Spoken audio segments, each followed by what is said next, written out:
हाँ, और ये बहुत दिलचस्प है कि इसे अक्सर आयुर्वेद का मूल स्रोत भी कहा जाता है। बिल्कुल। तो आज हम यही समझने की कोशिश करेंगे इन स्रोतों के आधार पर कि अथर्ववेद आखिर शारीरिक, मानसिक और आत्मिक स्वास्थ्य को देखता कैसे है। हम्म। हम कुछ खास रोगनाशक मंत्रों को देखेंगे फिर। मंत्रों और औषधि के बीच का जो अनोखा रिश्ता है, उसे समझने की कोशिश करेंगे और सबसे अहम वो जो समग्र उपचार की बात है ना, उस पर बात करेंगे। ये वाकई एक बहुत ही गहरा और आकर्षक विषय है। अथर्ववेद की जो बात मुझे हमेशा खींचती है और जो इन स्रोतों से भी साफ है, वो ये कि ये सिर्फ बीमारी के बाहरी लक्षणों पर नहीं रुकता। सही। ये उससे कहीं आगे जाता है। ये ऊर्जा, चेतना, प्रकृति के साथ इंसान का क्या रिश्ता है, यहाँ तक कि इरादे की शक्ति, उस पर भी ध्यान देता है। हम्म। तो इन अंशों में हमें वो जिसे आजकल हम होलिस्टिक हेल्थ केयर कहते हैं ना, होलिस्टिक। उसकी एक बहुत ही परिष्कृत, बहुत पुरानी झलक मिलती है।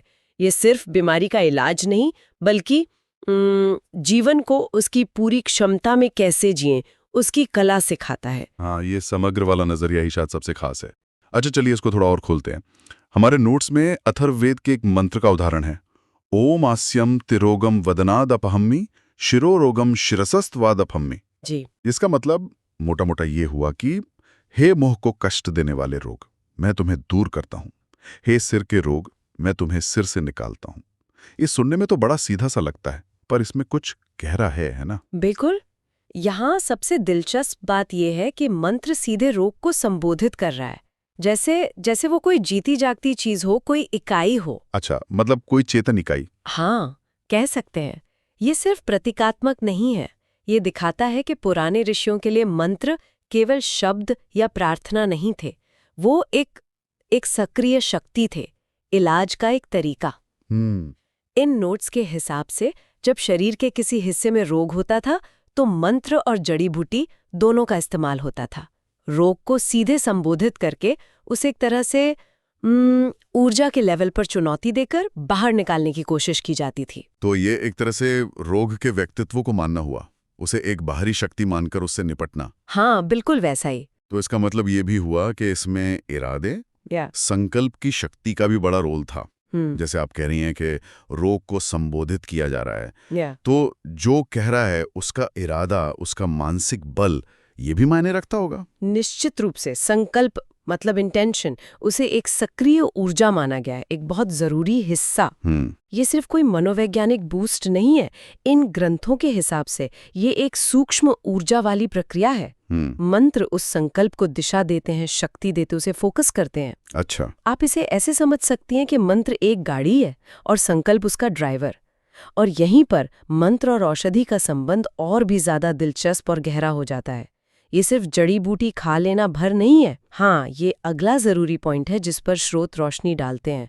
अथर्ववेद का एक और श्लोक है, यास्ते दिव्या औषधय पृथिव्याम या अपह स्थिताः सर्वः संयन्तु ते रोगम सर्वाश्च नाशयन्तु ते। जी, जो दिव्य औषधियाँ स्वर्ग में, पृथ्वी पर और जल में हैं, वे सभी तुम्हारे रोग को नष्ट करने के लिए इकट्ठी हों, वे सभी तुम्हारी बीमारी को मिटा दें। यहाँ ये जो दिव्य शब्द है, इस पर ध्यान देना चाहिए। सही पकड़ा आपने। दिव्य कहने का मतलब सिर्फ स्वर्गीय या बहुत शक्तिशाली नहीं था। स्रोत बताते हैं कि ये उन औषधियों में जो सूक्ष्म जीवन ऊर्जा होती है ना, शायद जिसे बाद में प्राण कहा गया। अच्छा, प्राण। हाँ, उसकी ओर इशारा करता है। ऐसा माना जाता था कि हर जड़ी बूटी में केवल केमिकल गुण ही नहीं होते, बल्कि एक खास तरह की चेतना या ऊर्जा होती है। और मंत्रों का उपयोग उस ऊर्जा को जगाने, उसे केंद्रित करने और रोगी के शरीर के साथ क्या कहते तालमेल बैठाने के लिए किया जाता था। तो यही वो नींव है जिस पर आयुर्वेद खड़ा हुआ। हाँ जी, बिल्कुल। ये सिद्धांत कि हर पौधे में एक उपचारक शक्ति है जिसे मंत्र से और ज्यादा असरदार बनाया जा सकता है, ये अथर्ववेद से ही आया है। तो ये सिर्फ जड़ी बूटी लेना नहीं हुआ, बल्कि उसके पीछे की जो ऊर्जा है, जो चेतना है, उससे जुड़ना भी हुआ। स्रोत इसे आध्यात्मिक संबंध के साथ पौधों पर आधारित उपचार कहते हैं। बिल्कुल। ये आज के समय में भी बहुत प्रासंगिक लगता है, जहां लोग फिर से प्राकृतिक उपचारों और प्रकृति से जुड़ने के महत्व को समझ रहे हैं। ये सिर्फ केमिकल कंपाउंड्स की बात नहीं, उससे कहीं ज्यादा गहरी बात है। एकदम सही। और ये समग्र नजरिया केवल शारीरिक स्तर तक ही नहीं है। जैसा हमने शुरू में कहा था, अथर्ववेद मन और शरीर के अटूट संबंध पर भी जोर देता है और हमारे नोट्स में इसके कई उदाहरण हैं। हाँ, जैसे कि अथर्ववेद का ये श्लोक सामने आता है, यद अंतरिक्ष यदुदकम यच्च पृथ्व्याम औषधयाः तासाम तेजसा ते मनः शुध्यतु। जी, इसका अर्थ है पृथ्वी पर मौजूद औषधियों के तेज से, जल के तेज से और खुद अंतरिक्ष के तेज से तुम्हारा मन शुद्ध हो। देखिए, यहाँ बात सीधे मन की शुद्धि तक पहुंच गई। इलाज सिर्फ शरीर का नहीं रहा। यही तो अथर्ववेद की खूबी और गहराई है। यहाँ ये साफ किया जा रहा है कि इलाज केवल शरीर का नहीं बल्कि मन और आत्मा का भी होना चाहिए। अगर मन ठीक नहीं है, चिंता, डर, गुस्सा या नेगेटिविटी से भरा है, तो उसका सीधा असर शरीर पर पड़ेगा ही। हाँ, ये तो हम आज भी महसूस करते हैं। बिल्कुल। इन ग्रंथों के अनुसार रोग केवल बाहरी वजहों या शारीरिक असंतुलन से ही नहीं, बल्कि मानसिक और भावनात्मक गड़बड़ी से भी पैदा हो सकता है। इसीलिए मन की शुद्धि को इलाज का एक बहुत जरूरी हिस्सा माना गया है। जड़ी बूटी शरीर पर काम कर सकती है, लेकिन मन की शांति के बिना पूरा स्वास्थ्य मिलना मुश्किल है। तो स्रोतों का ये निष्कर्ष बिल्कुल सही लगता है कि ध्यान, मंत्र जाप और हर्बल उपचार ये सब अलग अलग नहीं बल्कि एक पूरी मिलीजुली समग्र उपचार पद्धति का हिस्सा है। हाँ, एकीकृत। ये केवल किसी एक हिस्से पर नहीं बल्कि पूरे व्यक्तित्व, शरीर, मन और ऊर्जा पर एक साथ काम करता है। और इसी कड़ी में शायद आयुर्वेद के कुछ और सिद्धांत भी जुड़ते हैं, जैसे वो शरीर के तत्वों का संतुलन। हाँ, बिल्कुल। स्रोत साफ साफ कहते हैं कि अथर्ववेद को आयुर्वेद की जननी माना जाता है और इसके कारण भी स्पष्ट हैं। अच्छा। अथर्ववेद में न केवल जड़ी बूटियों और मंत्रों का जिक्र है, बल्कि शरीर के अंदर के संतुलन की बात भी है, जिसे बाद में आयुर्वेद ने त्रिदोष, वात, पित्त, कफ के सिद्धांत के रूप में विकसित किया। उसके बीज हमें अथर्ववेद में मिलते हैं। ओके, त्रिदोष। हाँ, इन अंशों में ऐसे मंत्र और उपाय मिलते हैं जिनका मकसद शरीर की इन बेसिक ऊर्जाओं या तत्वों में तालमेल बिठाना है। और सिर्फ संतुलन ही नहीं, शायद एक स्वस्थ जीवन शैली का भी जिक्र है। नोट्स में दिनचर्या का उल्लेख था। हाँ, ये बहुत महत्वपूर्ण है। अथर्ववेद केवल रोग होने पर इलाज की बात नहीं करता, वो एक स्वस्थ जीवन जीने के तरीके पर भी मार्गदर्शन देता है। दिनचर्या यानी एक अनुशासित रोज की दिनचर्या का पालन करना, प्रकृति के चक्रों के साथ तालमेल बिठाना, सही खान पान, इन सब का महत्व बताया गया है। तो ये प्रिवेंशन पर भी जोर हुआ। हाँ, बिल्कुल। ये दिखाता है कि स्वास्थ्य केवल इलाज पर निर्भर नहीं है, बल्कि एक लगातार चलने वाली प्रक्रिया है जो हमारी रोज की आदतों, हमारे खान पान और जीवन जीने के तरीके पर निर्भर करती है। ये रोकथाम, प्रिवेंशन पर भी उतना ही जोर देता है जितना उपचार, क्योर पर। ये सब मिलकर एक बहुत व्यापक तस्वीर बनाते हैं। शरीर के तत्व, रोज का अनुशासन, जड़ी बूटियों की ऊर्जा, मंत्रों की शक्ति और मन की शुद्धि। और इस समग्र दृष्टिकोण में कुछ विशेष मंत्रों का भी खास स्थान है, जैसे महामृत्युंजय मंत्र। निश्चित रूप से महामृत्युंजय मंत्र, जिसका जिक्र स्रोत ऋग्वेद और यजुर्वेद के साथ साथ अथर्ववेद से भी जोड़ते हैं। अच्छा, अथर्ववेद से भी। हाँ, जैसे पैपलाद शाखा के कुछ संदर्भों में या फिर सीधे तौर पर जीवन शक्ति बढ़ाने वाले मंत्रों के रूप में इसका भाव मिलता है।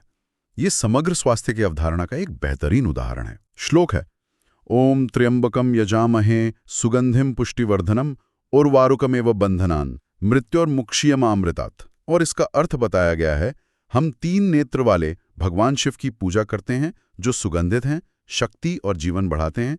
वे हमें मृत्यु के बंधन से वैसे ही मुक्त करें जैसे पका हुआ खीरा अपनी बेल से अपने आप अलग हो जाता है, पर हमें अमरता यानी मोक्ष या पूर्ण जीवन से वंचित न करें। ये तो सिर्फ बीमारी ठीक करने से कहीं आगे की बात लगती है। बिल्कुल, ये मंत्र अपने आप में बहुत शक्तिशाली माना जाता है और इसका मुख्य उद्देश्य केवल शारीरिक रोग को दूर करना ही नहीं, बल्कि मृत्यु के डर को दूर करना, जीवन शक्ति, जिसे आयुर्वृद्धि भी कहते हैं। हाँ, आयुर्वृद्धि। सकारात्मक, निडर और ऊर्जावान नजरिया भी है।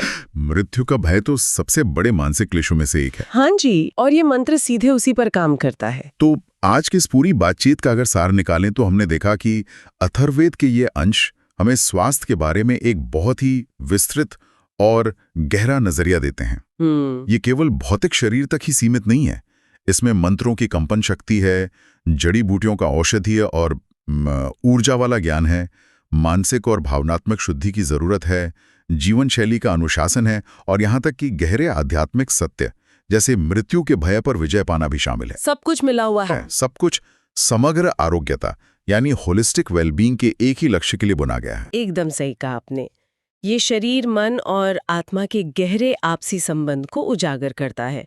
रोग को दूर करने के लिए केवल बाहरी दवा या जड़ी बूटी ही काफी नहीं है, बल्कि इंसान की अपनी आंतरिक संकल्प शक्ति यानी इंटेंशन का प्रयोग, प्रकृति की उपचारक शक्तियों का आह्वान और मानसिक शांति व संतुलन बनाए रखना, ये सब केंद्रीय विषय हैं।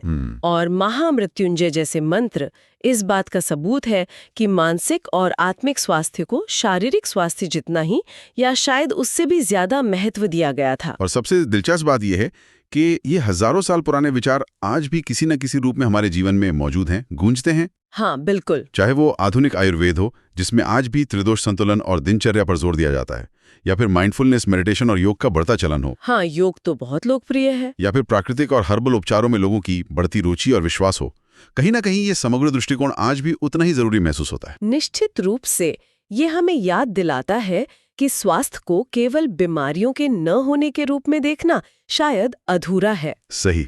इसे जीवन शक्ति, संतुलन, आंतरिक शांति और अपने आसपास के माहौल के साथ तालमेल की एक पॉजिटिव स्थिति के रूप में देखना ज्यादा मायने रखता है। वो 3 दोषों के संतुलन का सिद्धांत हो या एक व्यवस्थित दिनचर्या का महत्व, ये सिद्धांत समय से परे लगते हैं। वे हमें सिखाते हैं कि हम अपने स्वास्थ्य के प्रति ज्यादा जागरूक और जिम्मेदार कैसे बन सकते हैं। तो इस गहरी चर्चा के अंत में सुनने वालों के लिए विचार छोड़ जाते हैं।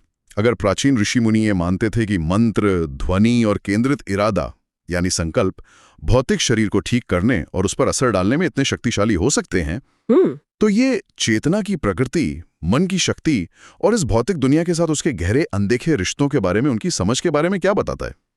क्या चेतना सिर्फ शरीर का एक उत्पाद है या वो खुद एक मौलिक शक्ति है जो पदार्थ पर असर डाल सकती है?